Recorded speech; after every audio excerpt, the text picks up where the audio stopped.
کہتے ہیں جی کہ مسلم اور بخاری شریف کی حدیثوں میں رفع یدین کا اور آمین کا ذکر ہے، تو ہم تو کبھی انکار نہیں کرتے کہ نہیں ہے، بالکل ہے، رفع یدین کا ذکر بھی ہے اور آمین کا ذکر بھی ہے، لیکن بس بعض روایات میں یہ ہے کہ آمین جہرن، لیکن اکثر روایات یہی ہے کہ آمین آہستہ کہو۔ رفع یدین کے بارے میں بھی یہی ہے کہ حضرت عبداللہ بن مسعود جیسے جلیل القدر صحابی نے فرمایا الا اصلی بکم صلاۃ رسول اللہ، میں تمہیں وہ نماز پڑھ کے نہ دکھاؤں جیسے حضور نے پڑھی، تو اس نے نماز پڑھی اور رفع یدین نہیں کیا۔ تو جب حضرت عبداللہ بن مسعود نہ کریں، اور بڑے لطف کی بات ہے، ضد نہ کیا کرو، ایک دوسرے پہ الزام بھی نہ لگائے۔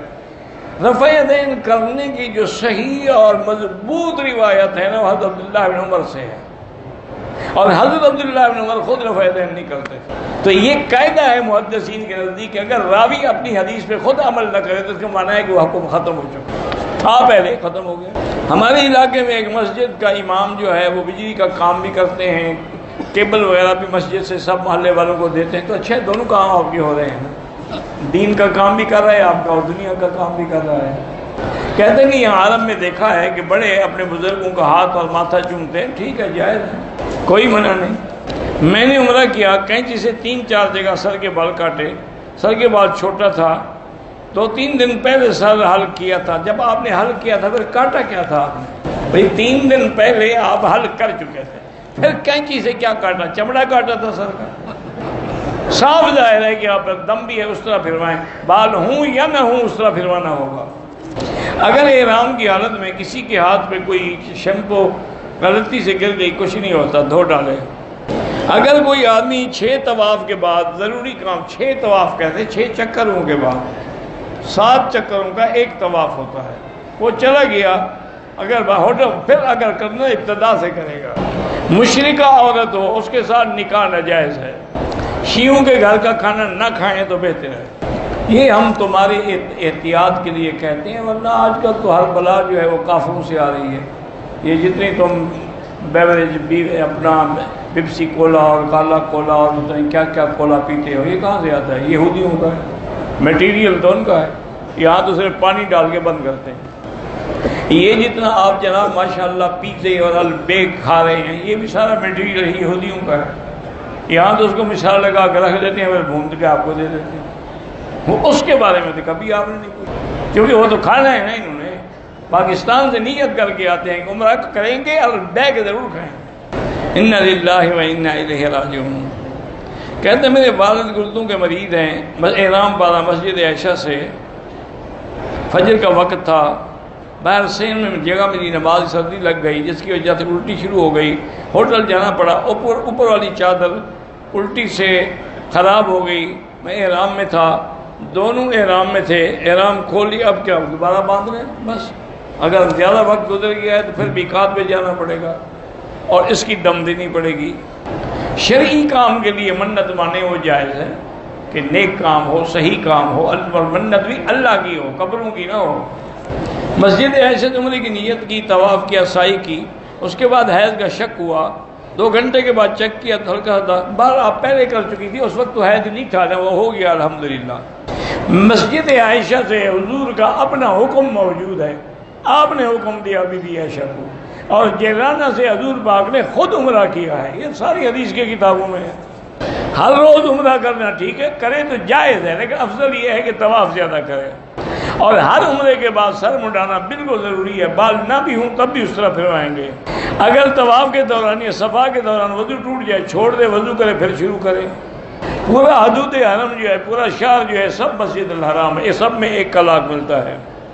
شادی شدہ عورت اپنے والدین سے جائیداد کا حصہ مانگ سکتی ہے، مانگ سکتی ہے، کیوں نہیں مانگ سکتی؟ اس کا حصہ ہے والدین کی جائیداد میں۔ طواف کے لیے احرام کے چادروں کا سفید ہونا افضل ہے، سفید نہ ہوں، رنگ والی ہوں تب بھی جائز ہے، اور کفن کے لیے بھی سفید ہونا افضل ہے۔ حضور نے فرمایا کہ سفید رنگ مردوں کے لیے ہے، وہ کفنوا فیہا موتاکم۔ طواف کے دوران کھا پی سکتے، کیوں؟ بھوک لگی ہوتی ہے تو پہلے کھا پی کے پھر طواف شروع کرو۔ اسلام میں تبلیغی جماعت میں وقت لگانا ضروری ہے، اسلام کا حکم ہی یہی ہے کہ تبلیغ کرو، وتواصوا بالحق وتواصوا بالصبر۔ مومن کی نشانیاں یہی ہیں، آمنوا وعملوا الصالحات، پھر تواصوا بالحق تواصوا بالصبر۔ اگر ہم نے بہن بھائی یا والدین کو زندگی میں تکلیف پہنچائی یا وہ فوت ہو گئے تو ان کے لیے خیرات کرو، صدقہ کرو، طواف کرو، قرآن پڑھ کے بخشا کرو۔ اگر ایک عورت کو ایام حیض ہے لیکن وہ حیض کا خون بند نہیں ہو رہا تو یہ استحاضہ ہے، حیض نہیں ہے۔ وہ غسل کر کے نماز پڑھ سکتی ہے، طواف عمرہ بھی کر سکتی ہے، سب کچھ کر سکتی ہے۔ مکے سے روانگی ہے ہماری آج، لیکن مجھے حیض ہے تو طواف الوداع کا کیا ہوگا؟ عمرے کا طواف الوداع ہوتا ہی نہیں۔ اگر حج بھی ہو تو عورت کے لیے معاف ہے حیض میں۔ ایک بچہ اغوا ہوا ہے کوئٹہ سے 12 سال سے، اللہ آپ کی مدد کرے، اللہ تعالیٰ اس کو محفوظ رکھے اور خیر سے مل جائے۔ کاروبار میں ترقی نہیں ہو رہی، استغفار زیادہ پڑھو۔ ہمارے گاؤں میں سب مسجدیں جو ہیں وہ اہل بدعت کی ہیں، ہم جاتے ہیں تو ہم سے لڑتے ہیں، تو آپ نہ جائیں، اپنی جماعت کر لیا کریں کسی دوسری جگہ، یا کسی مکان میں ایک مصلی بنا لیں نماز پڑھنے کی جگہ۔ طائف واپسی پہ احرام باندھنا، بالکل اگر طائف سے احرام نہیں باندھا دم پڑ گئی۔ جدہ میں رہتا ہوں، آج کے دن جدہ سے احرام نہیں باندھا، مسجد عائشہ سے باندھا، ٹھیک ہے کوئی بات نہیں۔ بالکل اللہ کا قرآن میں ذکر ہے کہ شہداء جو ہیں زندہ ہیں، اور نبی کا شان تو شہداء سے بھی زیادہ ہے۔